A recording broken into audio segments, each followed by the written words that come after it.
할렐루야. 오늘은 속회공과 16과 세상의 빛과 소금이란 제목으로 은혜를 나누겠습니다. 오늘의 말씀은 마태복음 5장 13절에서 16절의 말씀입니다. 2015년 통계청 자료에 의하면 기독교 인구가 한국에서 가장 많은 종교가 되었다고 합니다. 이는 한국 선교 133년 역사의 크나큰 영광입니다. 그렇지만 성도가 소금과 빛의 사명을 감당하지 못하여 세상 사람들에게 조롱받는 경우도 많습니다. 그래서 불신자 중에 예수를 믿겠다는 사람들은 점점 줄어드는 추세입니다. 산상수훈에는 기독교 복음의 핵심이 다 담겨져 있습니다.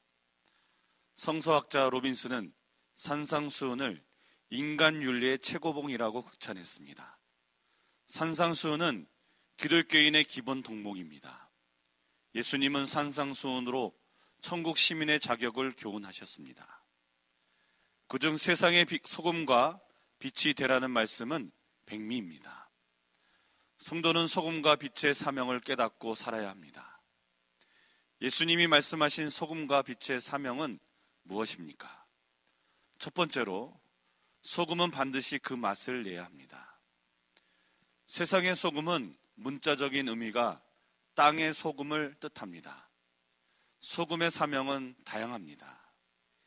이스라엘은 무더운 지역이므로 음식물의 부패를 막으려고 소금을 많이 사용했습니다. 소금은 음식의 맛을 내는 데에 필요합니다. 또한 해독제로도 쓰였습니다. 소금은 하나님께 드리는 제물로 사용되기도 했습니다. 예수님은 그리스도인을 세상의 소금이라고 하셨습니다.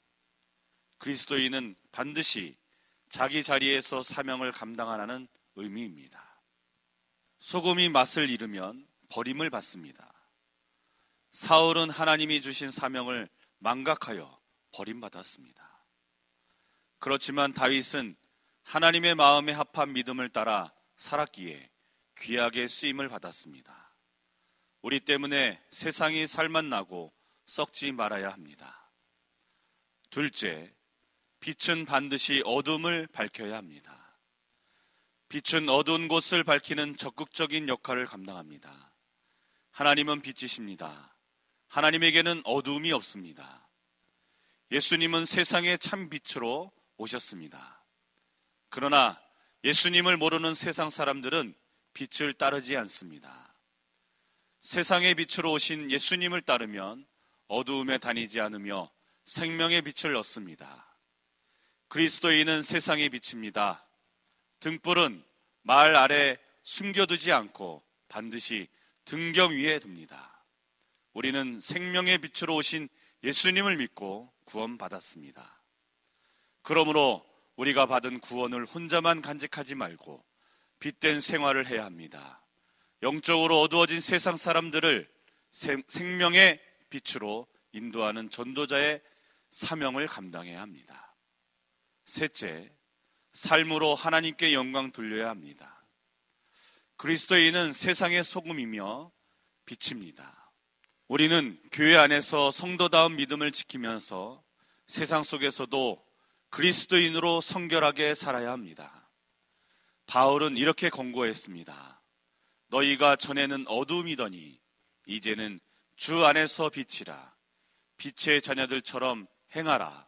빛의 열매는 모든 착함과 의로움과 진실함에 있느니라. 나의 빛된 삶으로 하나님께 영광이 되는지 살펴야 합니다.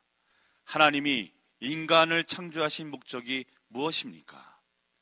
이 백성은 내가 나를 위하여 지었나니 나를 찬송하게 하려 함이라 고 하셨듯이 우리가 하나님의 영광이 되어야 합니다.